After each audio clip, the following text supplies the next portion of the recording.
Good afternoon to everybody. Sorry for this delay, but as you understand, there was a lot of traffic.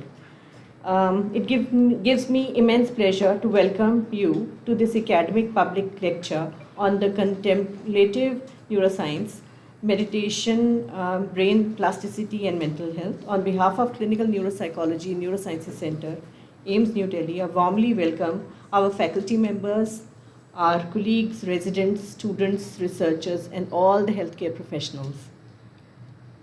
Excuse me, can you start that? I would like to acknowledge Professor Shailesh Gaikwad, the Chief of Neurosciences Center, for his continued encouragement and support for our academic initiatives.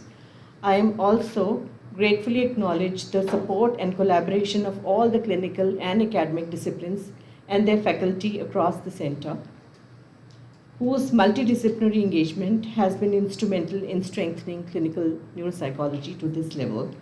We are also delighted to have this opportunity through our academic collaboration with Rishihood University, Sonipat, and the AIMS Center for Excellence for Happiness, established in collaboration with the Reiki Foundation for Happiness.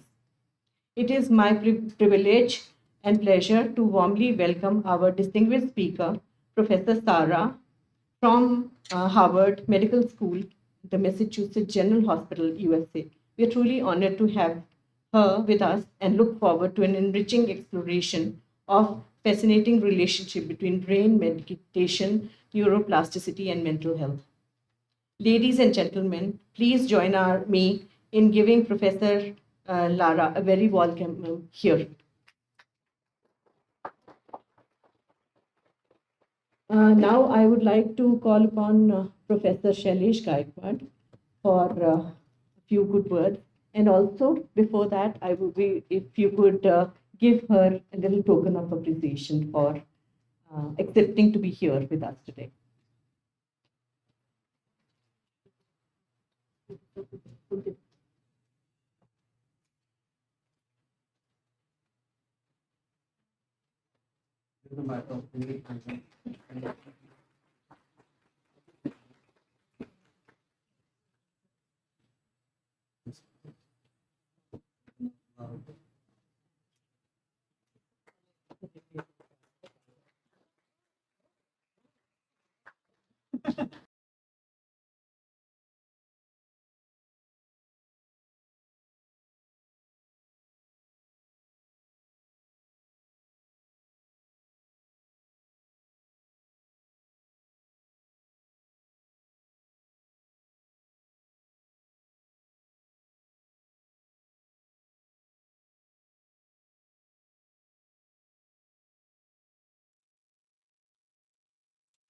So if you can say a few words here, please.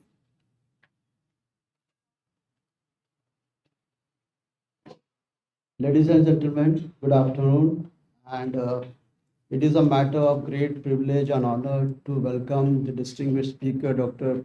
Lazar, Sara Lazar from Harvard Medical School. And if you know that Harvard is one of the, I think, the best institute in the world. And it has many, I think, hospitals around the Harvard. If you have been to Boston, I think you can come across, I think, Mass General Hospital, Beth Israel, East, Beth Israel, West, Boston University, and so many hospitals around it. And incidentally, I had been there as a visiting professor in Bigham's and Women's Hospital, 2009. And coming to the topic, it's a very interesting topic. Remember, brain, has a lot of plasticity, and this will recognize as you grow older and some of your functions or cognitive domain become non-functional. Brain has a tremendous ability to recover and try to compensate for those deficits. This is what is called neuroplasticity. But it's much more easier to develop neuroplasticity in a childhood. So if the child has, suppose, for example, carotid artery occlusion, develops a major infarction, brain can still try to compensate over a period of time by developing several collaterals and neuronal regeneration, those things. So this topic, I think, brain, neuroplasticity, and meditation, it takes us into an entirely different domain, which is not a routine clinical practice. Being a clinician, we are in different domains. So this domain, I think Dr. Ashima Nera has been working pretty well and very hard to develop this. And her entire team, I think she's blessed that so many committed staff is there around with her. So without wasting any time, I'll welcome today's distinguished speaker. Kindly give a big round of applause. Thank you.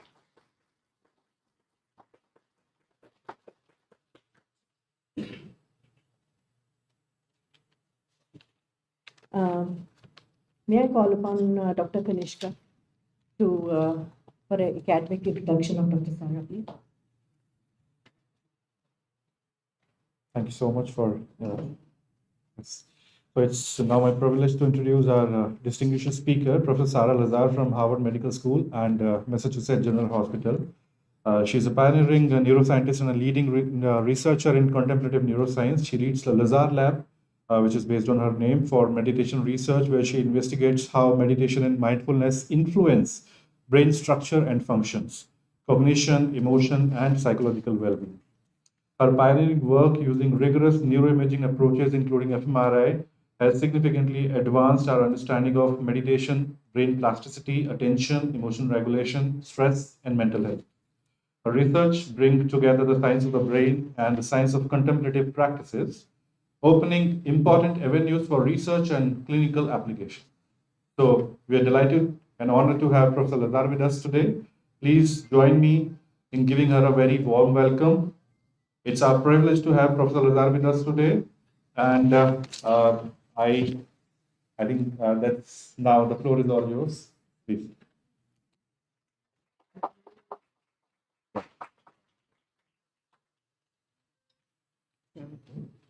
Just while he's bringing it up, so thank you very much, Professor Nera, and everyone else. And again, I'm very sorry that we're so late. There we go. Excellent. And thank you. Perfect. Thank you. Excellent.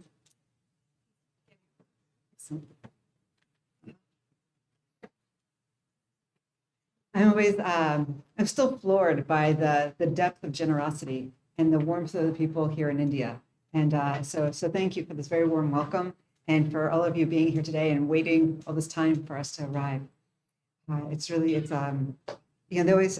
heard that, Indian society is so different from American society, and it's days like today where you really see the difference. So thank you.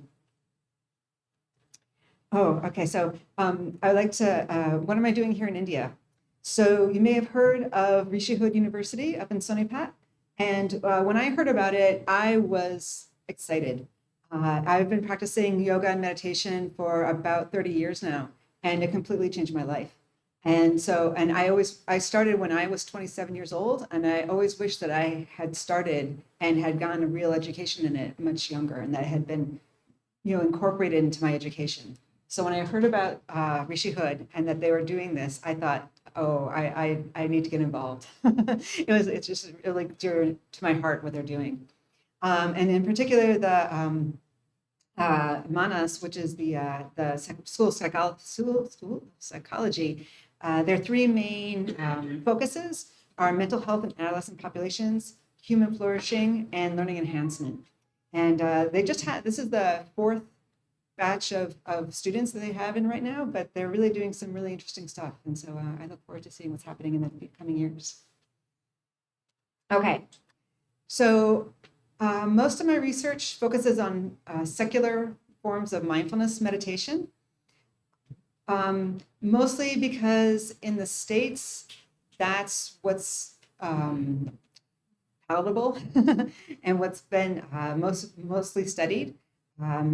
A person named John Kabat-Zinn had been studying meditation in Asia, and he learned about the concept of mindfulness, and he brought it back to the States and really popularized it.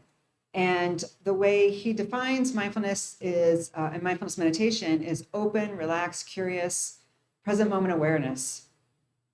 Primarily, you focus on breath and body sensations or sensory stimuli, so sounds in the room. And you're not lost in thought, you're not in a trance, and you're not spaced out. The key element of mindfulness is this non-judging attitude, and we're going to be talking a lot about this today. I actually prefer the concept of equanimity, which is the way one of my teachers described it is equanimity, your heart is open, indifference, the heart is closed. And so it's not like, oh yeah, whatever. It's, I'm okay with it. And so that's really what we're trying to cultivate with all the different forms of meditation.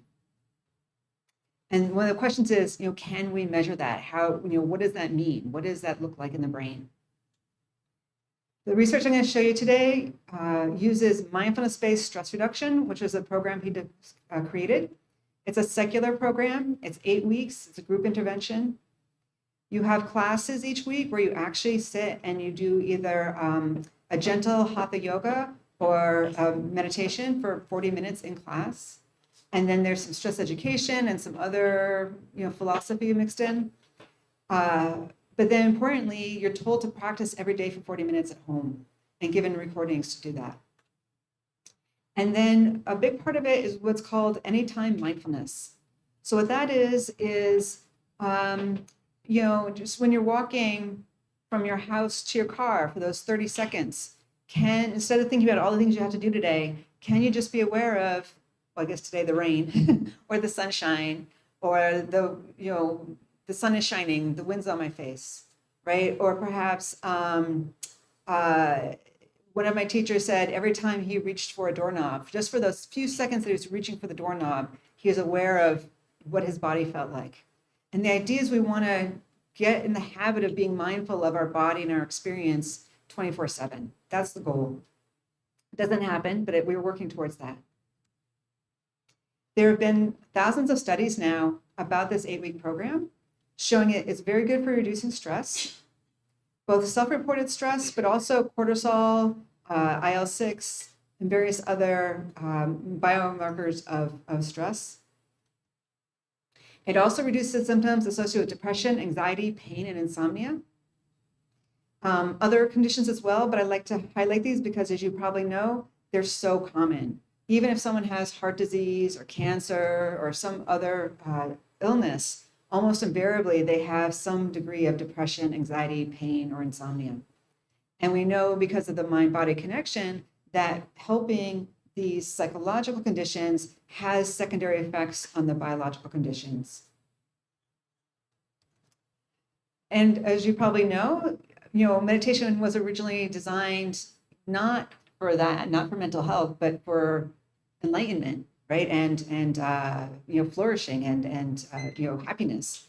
And there's more and more evidence demonstrating that it is indeed not just getting rid of the bad stuff, but it's actually promoting resilience and gratitude and generosity, satisfaction, many, many positive qualities. All right. So when I first started practicing 30 years ago, at that time in the United States, it was still very fringe. People didn't really believe that meditation and yoga did anything. But I could see from my own experience that something had happened. I knew my brain had changed. And so I wanted to test this. And I knew there was evidence that this 8-week course could reduce stress. And I knew that people going through this 8-week program were saying, oh my God, that program changed my life. So I wondered, could we actually see changes in the brain in just 8 weeks? And the short answer is yes. So some of the people went through this 8-week program, and then some of the people were just waitlist controls. So we scanned them 8 weeks apart, and then they went through the program. And you can see that there were several brain regions where there's increases in gray matter. So the posterior cingulate, the supramarginal gyrus, and the hippocampus. The PCC is, of course, the main seat of the self. Mind wandering, but also creativity, but most importantly, the sense of self.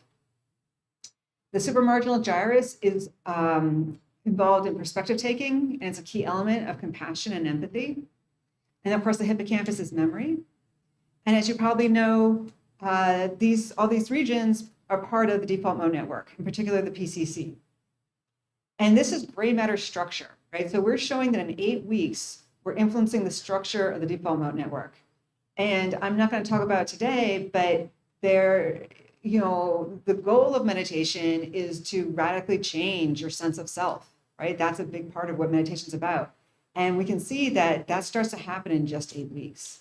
And in some of my other research, we're showing that these changes in PCC and supramarginal gyrus in particular are related to really profound changes in how people see and interact with the world. So I just want to give that as a, when I come back next time.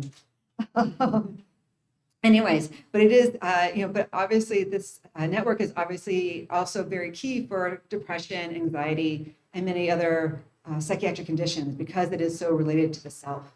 And again, we're changing it in just 8 weeks. We also found that changes in stress correlated with changes in the amygdala. So the smaller the amygdala became, the more stress reduction people reported. And at the time, this was really important because up until this point, it's almost time to restart. Should do that.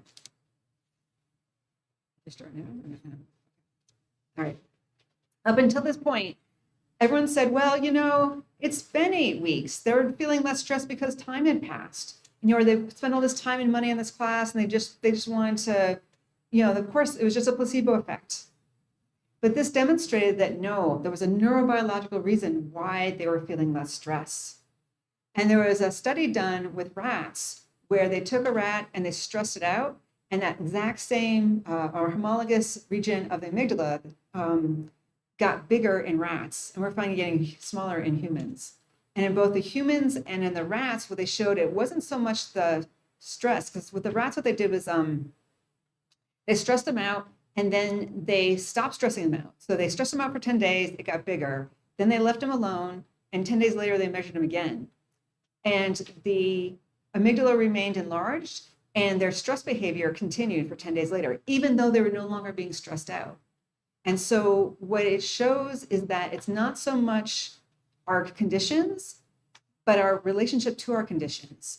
And in the case of the humans, the study was done back when the big stock market crash happened back in 2008. So people were losing their jobs, people's, portfolios are crashing, the whole thing. So if anything, the world was getting worse and their external conditions were getting worse, but yet, and it's just 8 weeks, but yet they're having less stress about it, right? So it really shows that it's not so much the external conditions, but how we respond to the conditions that we're in.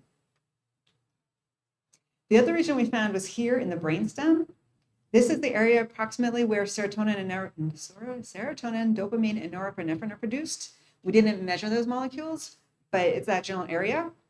And changes in this region correlated with psychological well-being. And I like putting these two together because there's this idea that, okay, well, if you just get rid of the depression, people are fine.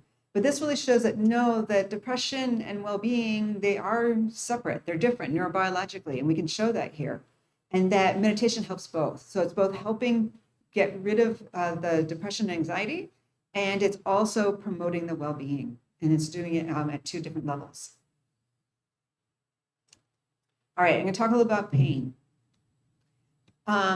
So as you probably know, with pain, the noxious stimulus comes into the spinal cord, and it goes up into the thalamus, and then it gets processed in this blue network. And this is what gives us a sense of pain. And there's 2 components of pain. There's both the actual physical sensation of burning, stabbing, tingling, throbbing, whatever. And there's then the emotional component. Oh, it hurts, I don't like it. And we know that those are dissociable. They're in different parts of the brain, and that people vary. So you can give the exact same stimulus to 10 people, and they might rate the intensity of the stabbing the same, but the emotional reaction will be very, very different, and depending on genetics and upbringing and all sorts of environmental factors. We also know that there's lots of different types of pain regulation. And what's interesting is all of these look the same in the brain, more or less. In all of these, what happens is that the front of the brain turns on and just shuts down this network. Oops, come back. So when you're doing pain control, the noxious signal comes in, but then it just doesn't go up. And so you're literally not feeling it because it just never makes it up into consciousness. So the question was, because we knew there was some evidence that mindfulness was good for pain control. So was mindfulness working the same as these other forms of pain control? Or was it doing something different? So we put people in the scanner, and they were just randomly given a mild electric shock a few times over 40 seconds. And then they're asked to rate both the intensity, so the physical sensation, and the emotional reaction to it. And they did this both in a normal state and in a meditative state. And I should have mentioned, these were highly experienced Vipassana meditation practitioners. And we also used controls. And the controls were explained what mindfulness was 5 minutes before they went in the MRI scanner. So they didn't really know what it was, or they didn't really know what to do with it.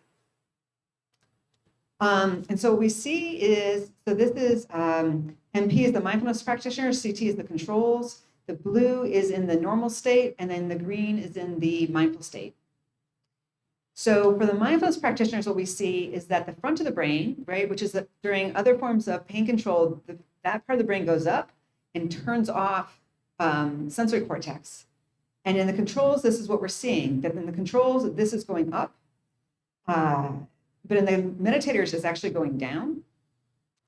And then when we look at the insula and sensory cortex, we see, again, the controls look like all other forms of pain control, but the mindfulness practitioners look the exact opposite. So when I first saw this, it was a bit of a head scratcher. It's like, what's going on here? But then we remember the definition of mindfulness. Mindfulness is paying attention to sensory experience in this open, non-reactive way. And so, and the self-report measures were consistent with this, right?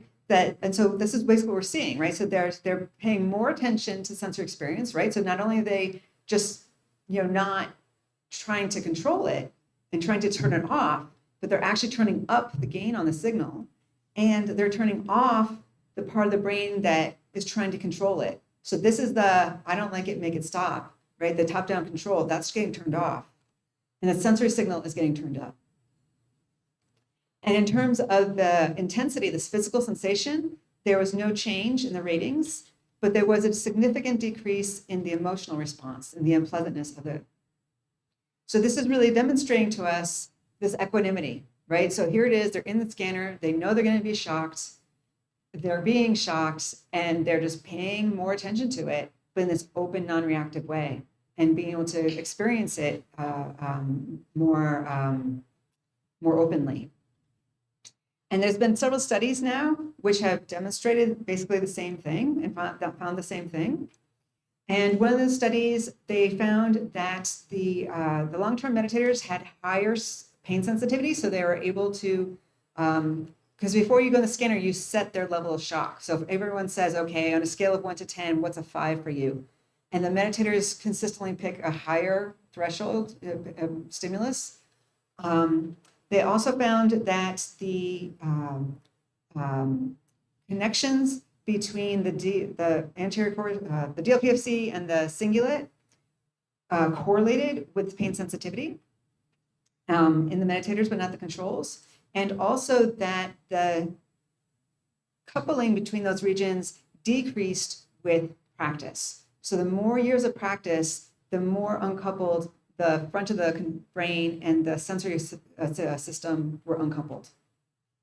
So again, it really shows that we're not so much driven by our experience, that we're able to have our physical experience and we have our emotional experience, and they're separate and independent, and we're separating them.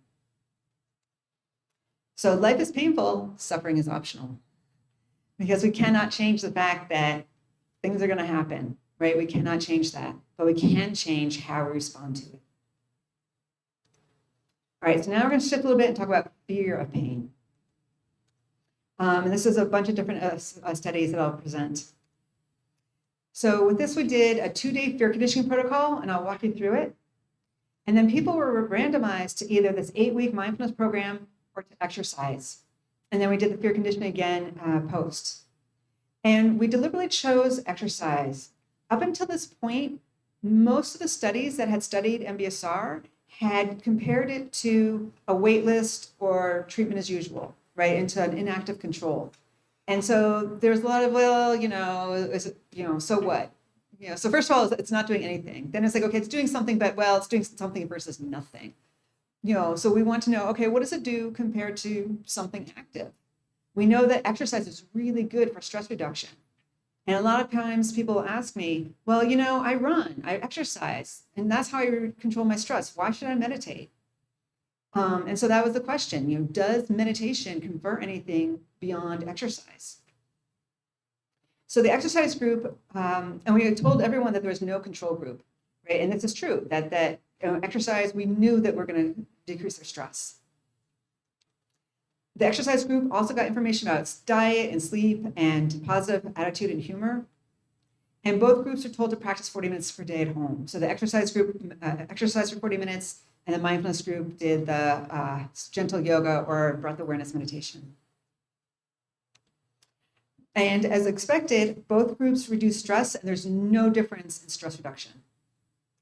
But in terms of self-report measures, only the mindfulness group changed difficulty with emotion regulation and anxiety, right? So the SME is the stress management exercise group.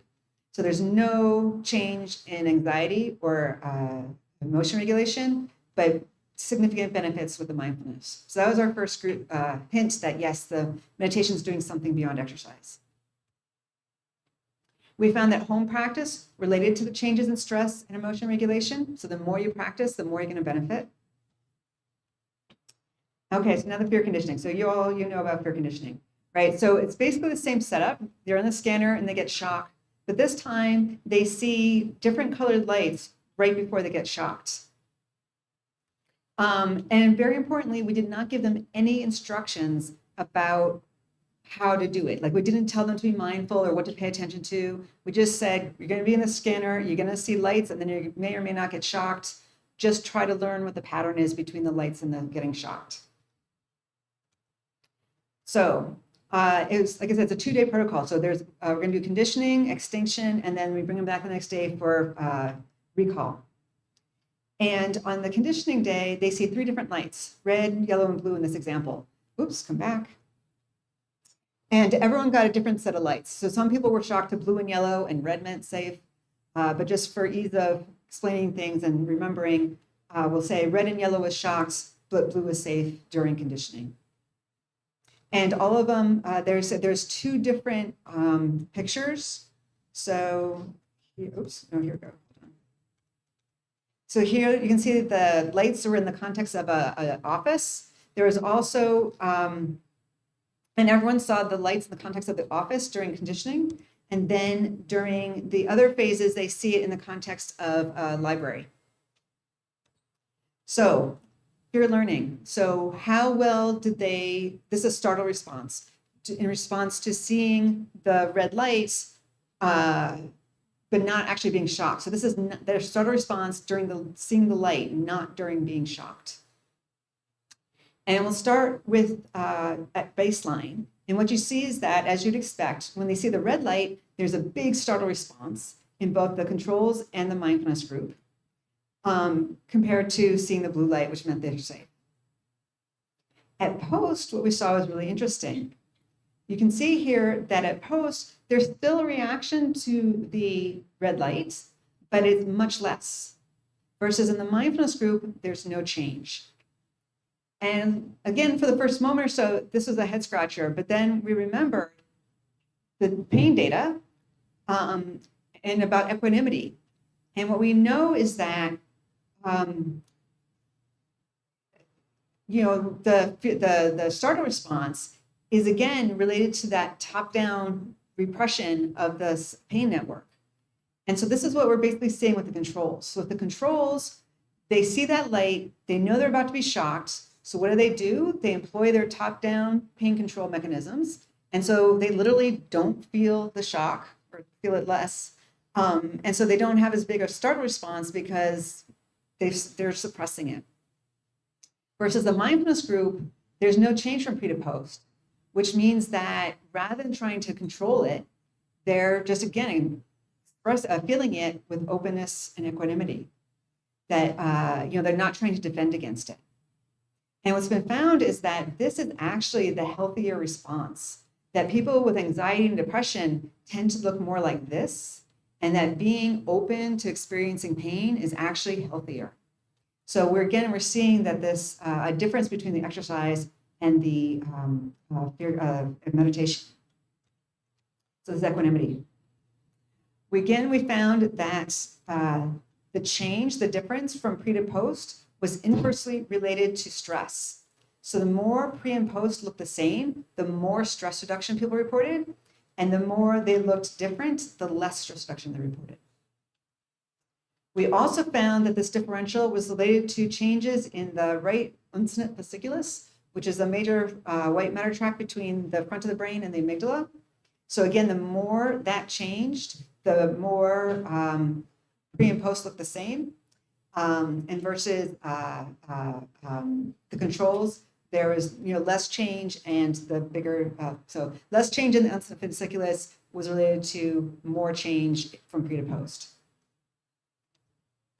All right, so after just 8 weeks, we're getting more equanimous responses to lights, and that was related to the changes in the amygdala connectivity. All right, now fear extinction. So I mentioned, so first they saw it in the context of the office. So then we come bring it back, and now they see those same lights, but now they're in a library instead of in the office. And then we did the extinction protocol, where they saw the red light and the blue light, but not the yellow light. Why is this relevant? So as you know, if someone has a traumatic experience, you want to desensitize them. But it's important. So the classic example is war veterans coming home and having startle responses to loud noises. And so obviously if that person were to go back into combat, you would want them to remember, right? And it would be appropriate to have a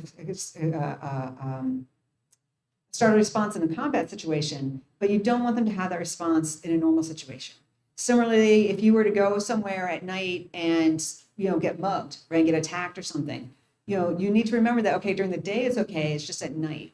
So remembering things in the proper context is important. So this is part of what we're looking at. So first they learn that red light means I'm going to get shocked. Now they learn that red light means I'm safe. Blue light has always meant I'm safe.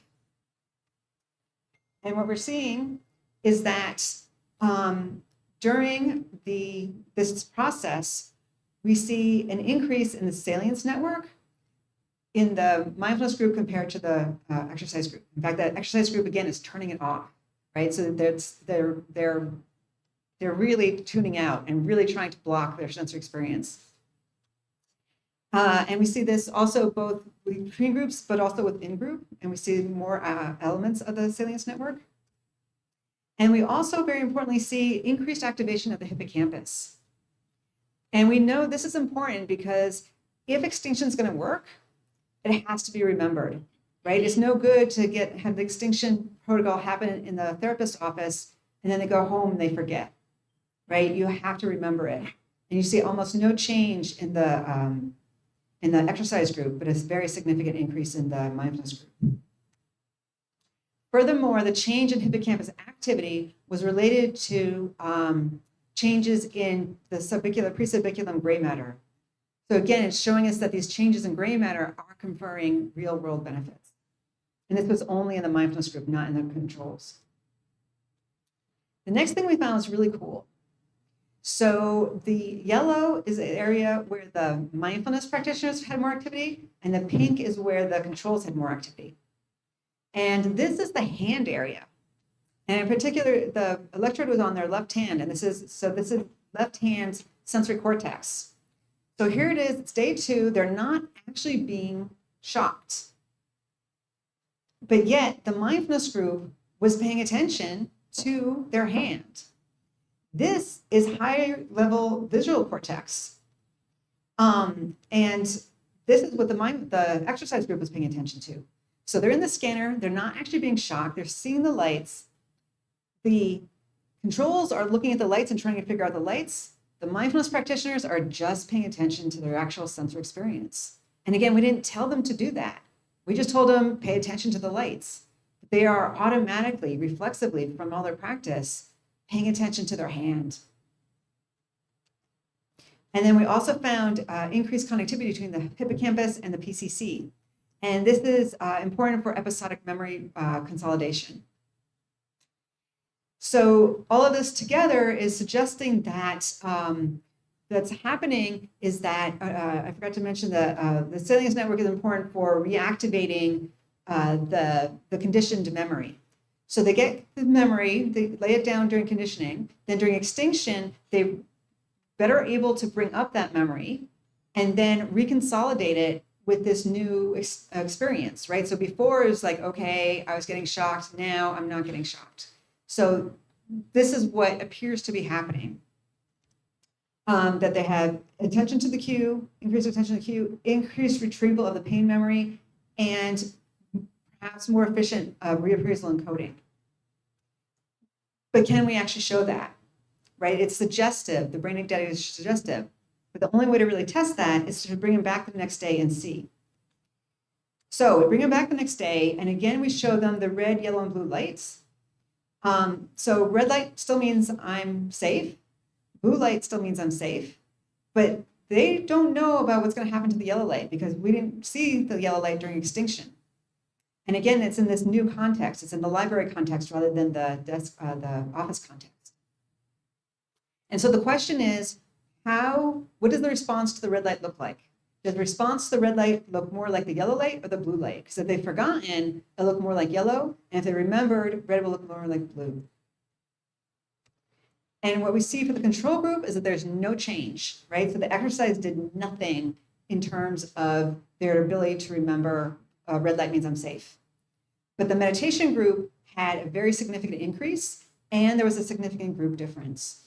So yes, meditation does something beyond exercise, that it's actually helping us better remember, what we learn in our therapy sessions, right? And particularly in response to conditioning and extinction. And as you likely know, that's a really important component of many anxiety treatments. All right, so digging deeper into a little bit in terms of the brain.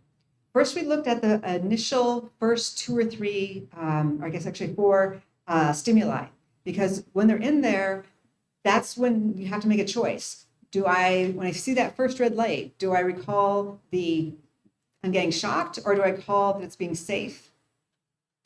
And what we see here is that, again, there's differences between the two. And so again, so they see that it's not just that they see the red light, but they see the red light in the context of the library, right? So they see, okay, red light, but I'm in the library, so library means I'm safe. And that's what we're seeing. This is the part of the brain that is involved in suppressing the conditioning memory. And then this is the part of the brain that's about context, right? So library versus office. And both of those had increased functional connectivity with the hippocampal gray matter density. So it's suggesting that meditations help us better select which memory, right? So we're better able to pay attention to context.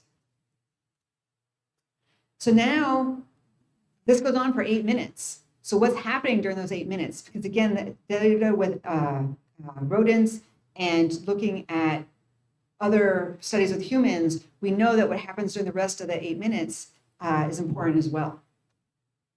And what we're seeing is that throughout the entire 8 minutes, the mindfulness group is paying attention to their hand relative to the controls, right? And again, we didn't tell them to pay attention to anything in particular. They are just spontaneously, automatically chilling out and paying attention to their hand.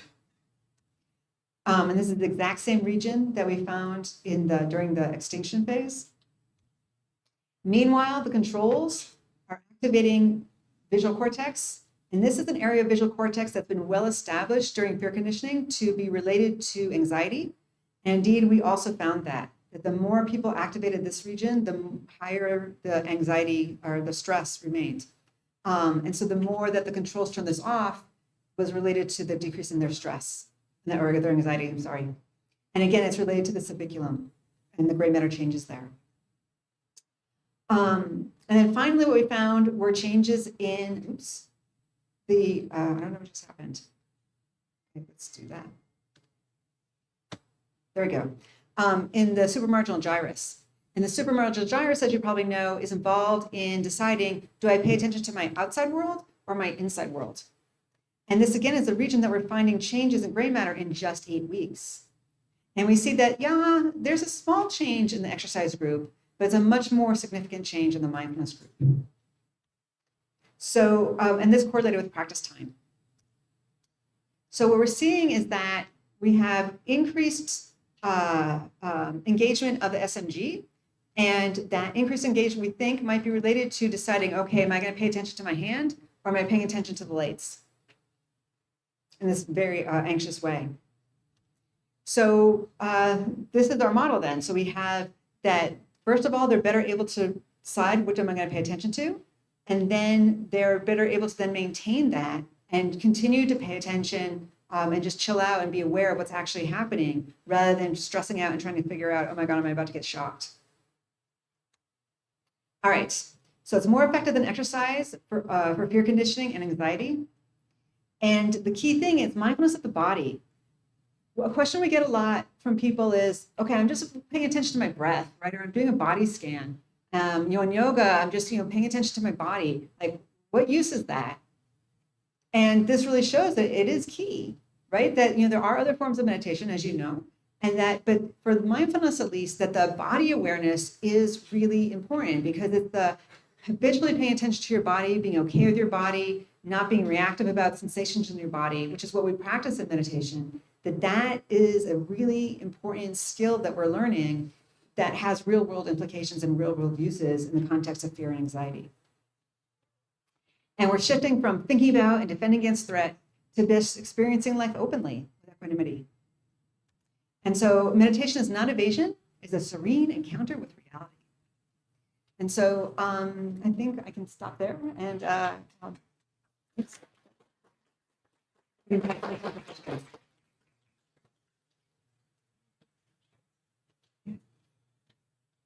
so, yeah.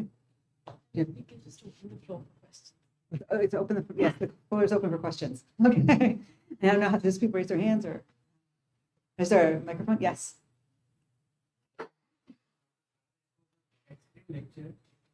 Question is, you show increase in neurogenesis in the adult brain. Is that a transient phenomenon or does it continue as the meditators progress with their aging? So does the brain size actually increase? Yeah, that's a good question. The studies with long-term meditators, I didn't show them.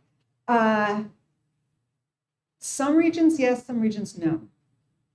And so, and as you probably know, so in the hippocampus, there can be neurogenesis, right? But SMG and those other brain regions, it's not new neurons. It's probably, could either be connections, but they've shown in animals, when you train them and then you chop up their brains, it can also be glia and astrocytes or blood vessels, right? And so, and we don't know from these scans what's happening.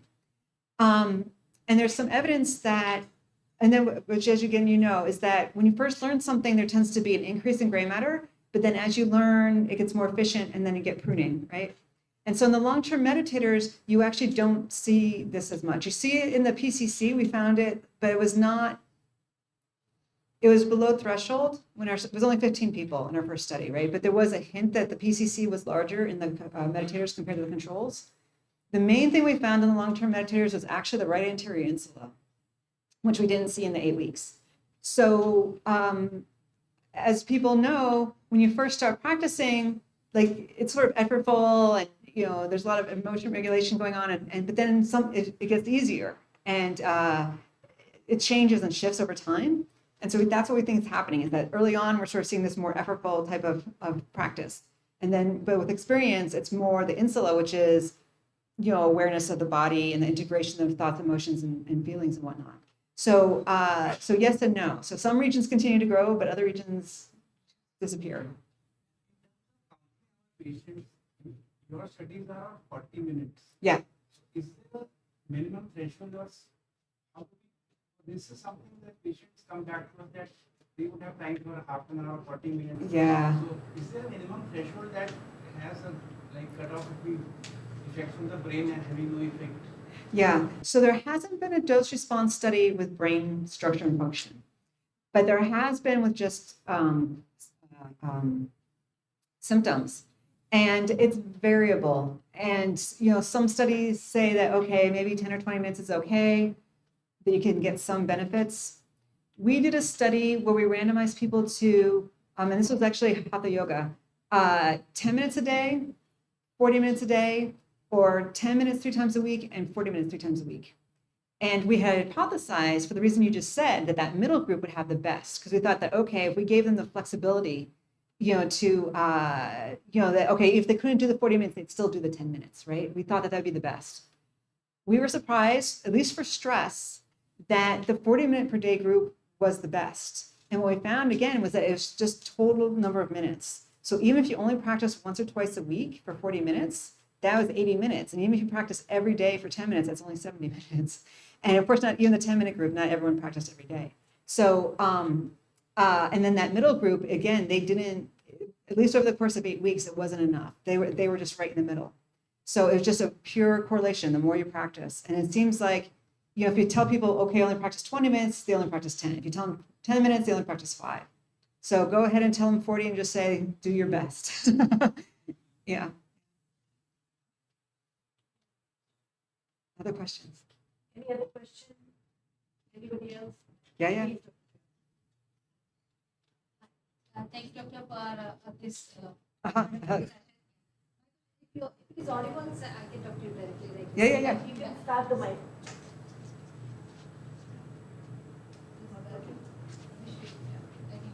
Is it audible now? Yeah. Okay, my general question, like we talked about that fMRI, board activity, and gray matter and all. What about that EEG-based assessment? If we are going to, when you talked about that neuroplasticity, do you believe or do you confirm that we would be able to regenerate the died neurons?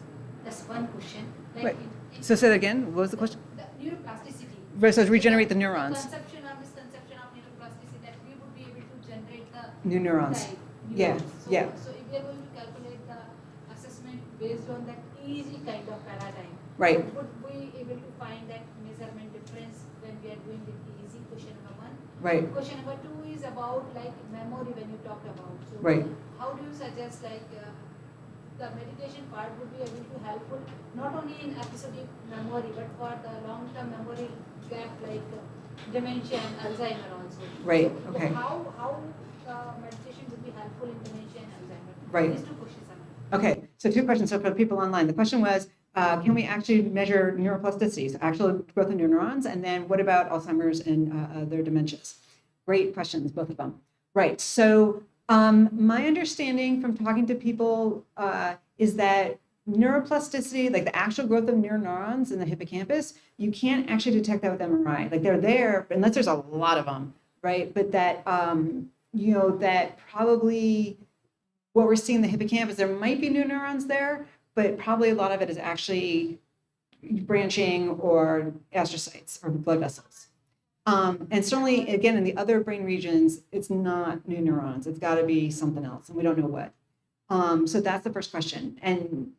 But it's an interesting question. I would love to answer that question. And it's hard to do that in humans, though. It's really hard to do that in humans. In terms of Alzheimer's, there was one study that used, I'm blanking right now, Kirtan Kriya Yoga with Alzheimer's patients. And they did satanama, that. And then they also did some other, they did some breathing and whatnot. And what they found was that for people at the early stages, so MCI, right, before it goes to full-blown Alzheimer's, they were able to not only slow it down, but also actually reverse the memory decline. But once you get into full-blown Alzheimer's, there was no benefit. And it was an 18-month study, I think. So even you thought, okay, maybe they just need more time, but no. And so it makes sense because they're just so far gone, they're just too far gone. There's been a few other little studies with shorter, and it seems like they're not, you really do need more time. You need more than 8 weeks.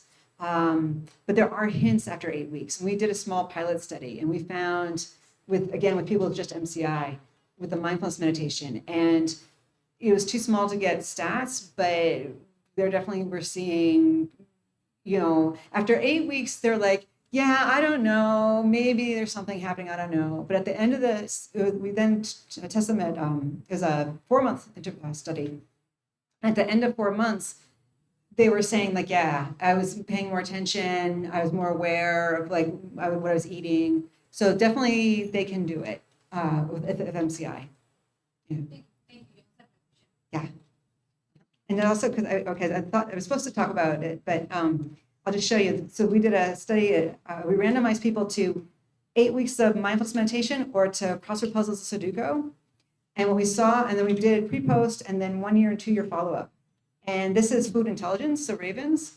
We saw basically no change in the brain games, but not only did they improve the meditation over the 8 weeks, but they maintained it over the 2 years and continued over 2 years. And this is weird and wild because even studies with like, new cognitive training, you might see changes from pre to post, but then invariably they go away after 6 months or a year. But with food intelligence, that's not happening. They were continuing to accrue benefits. And also that the benefits that did accrue in the brain games, they were associated with different brain regions. We also found changes in executive memory and executive function and memory. And again, there's a difference in the brain regions. And then finally, sustained attention. So this is a 15-minute go, no go task. And what you see is that over the 15 minutes, both groups start off strong. And then after the first minute or two, performance falls off.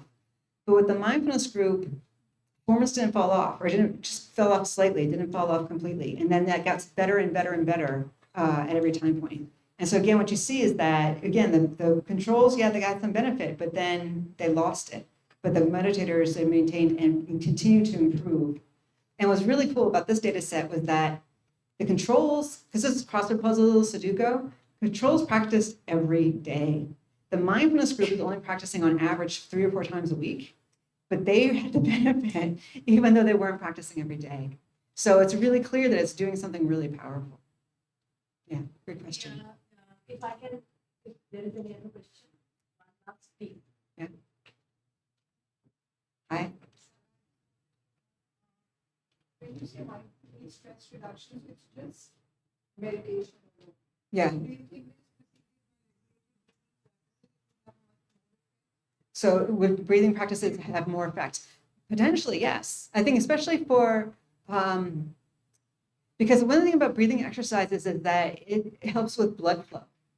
And again, if this part of this is blood vessel, there's a very, very, very first study I did where we compared people who did Kundalini meditation to controls, and they were actually doing again, there was the Satanama in the scanner, and that their brain was just flooded with blood. It just really oxygenated the entire brain. And so I imagine that, yeah, that could potentially have really high benefits.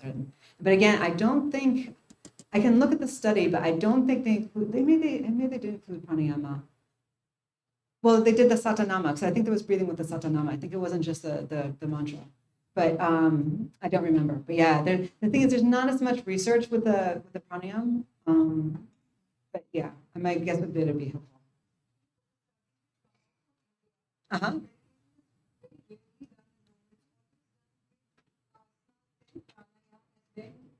the meditation part is Yeah.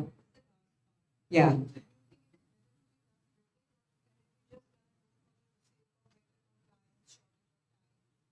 Yeah, well, again, I think there's a whole, if it's more effective, then do the full package, right? So maybe if you included, because I said, like, only the MCI benefits, but maybe if you did the pranayama, maybe the Alzheimer's would benefit. I don't know, right? We just don't know. They might benefit more, right? They might benefit in different ways. You have to do the experiment, and so, and also, because again, there's a cultural element too, because I know in America, at least, there's, even doing mantra is, a lot of people are really uncomfortable with mantra. So telling them to do it is like, you probably won't get the same benefits with the mantra just because it's not meaningful for them. Or even if you do give them a mantra, it's not meaningful. And then there's this, a wall around it. Versus here, it's like, oh yeah, no problem, right? And it would be really, really deeply meaningful. So I think it would be, just for that reason alone, I think it would be really interesting to see the effects of the mantra could be more effective here in India than in America. And same with the breath awareness. Yeah. One question. Uh-huh. If we have to improve memory and executive functioning, which variant of meditation is most effective? One question. Uh-huh. Second is, which time of the day it is most effective? Yeah, so we don't know. So most of the data has been done with mindfulness-based stress reduction just because it's a standardized 8-week program and it's been shown to be, there's more and more studies now using shortened versions of it. But one of the hard problems is that because there's so many different types of yoga and meditation, and like this study uses a 4-week one, and this one uses an 8-week one, and this one they practice for 10 minutes a day, this one they do 40 minutes a day, this one, and so there's no standardization. And so that's why it's really hard to compare study A that used, pranayama versus this one that used, mantra versus this one that uses mindfulness. So again, you really need to do a randomized control study where they're really equivalent to really answer that question, and that just hasn't been done yet. And then time of day, yeah. So as you all probably know, if you go to a yoga ashram, your meditation center, they'll tell you to wake up at 4 a.m. because that's the best time of day to meditate. So my sense of it is, so someone told me this once and they said, it's because that's when the energy of the universe is the best.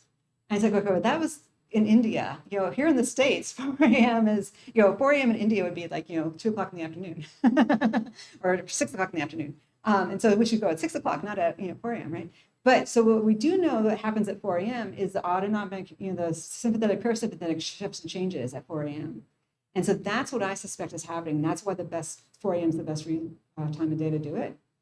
But again, we need to test that. But the other thing to remember is that the people in the ashrams, they're just hanging out and meditating all day. So if you want to go to bed at 8 o'clock and not do anything, and so you can live on 4 hours of sleep, and because a lot of them only live on 4 hours of sleep is another thing too. So yeah, so if you want to completely shift your life so you can wake up at 4 a.m. to meditate, then that would be great. But I think for the rest of us, doing it when we first wake up, whenever that time that is probably okay. Thank you so much. Uh-huh.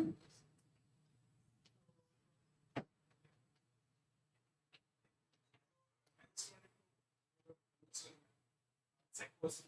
So, more developmental origin of psychosis. But it expresses very much highly correlated with psychosis. So, experience how this experiences With psychosis. Second is the positive symptoms of psychosis. Intimidating and influence. Your experience, how can they better tolerate this positive symptoms of psychosis? So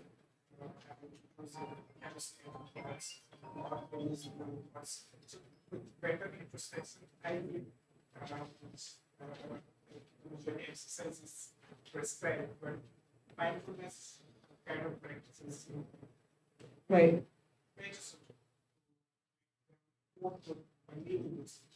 Right. So, okay. So the question for those online is, what about psychosis? Can mindfulness help with psychosis? And then the question is, in particular, the negative side, because I'm not a clinician, so the positive symptoms, right? So my understanding from talking with various people, because again, I'm not a clinician, is that mindfulness might not be the best thing for psychosis. Because with mindfulness, again, you're going inside and you're exposed to all of that. Same with trauma.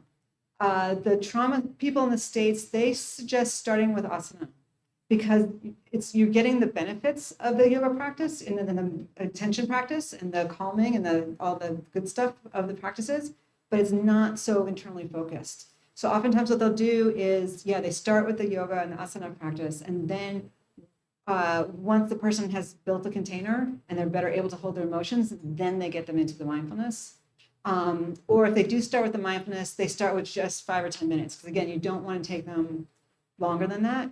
My understanding is that people with psychosis are more likely to decompose if you go too long. So just like, so it's sort of like, if you have a person with a heart attack, you want them to exercise, but you don't tell them go out and run 10 miles.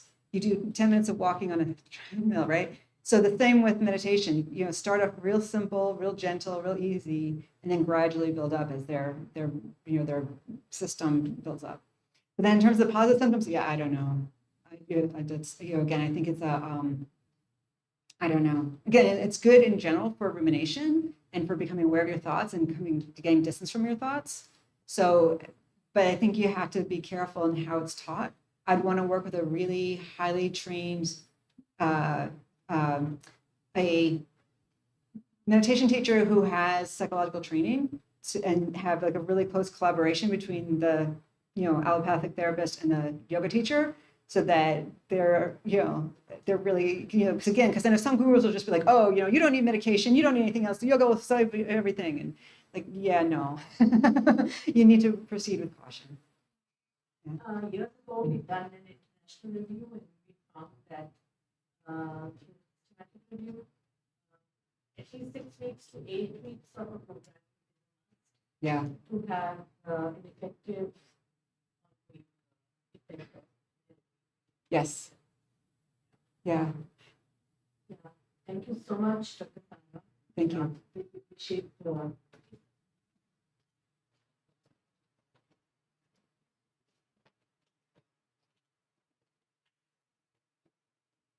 Dr. Melinda. Good afternoon, everyone.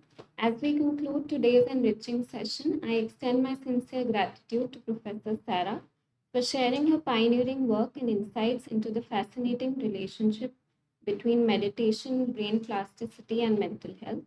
On behalf of clinical neuropsychology, my thanks to the leadership of AIMS and the Neurosciences Center, and also our academic partners, Rishiwood University, and also Reiki Foundation of Happiness.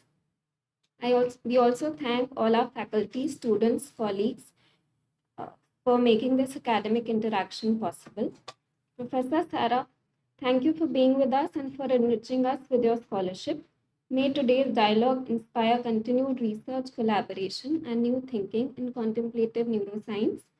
I also request everyone to stay back for a group photograph just now.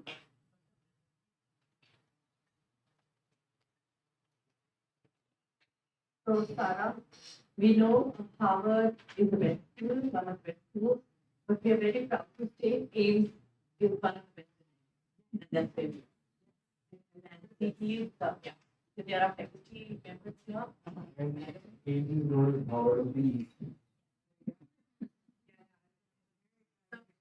We want all the faculty members up front here, please.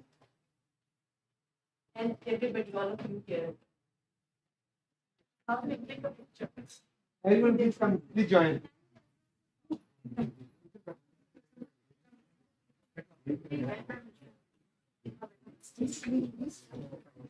you.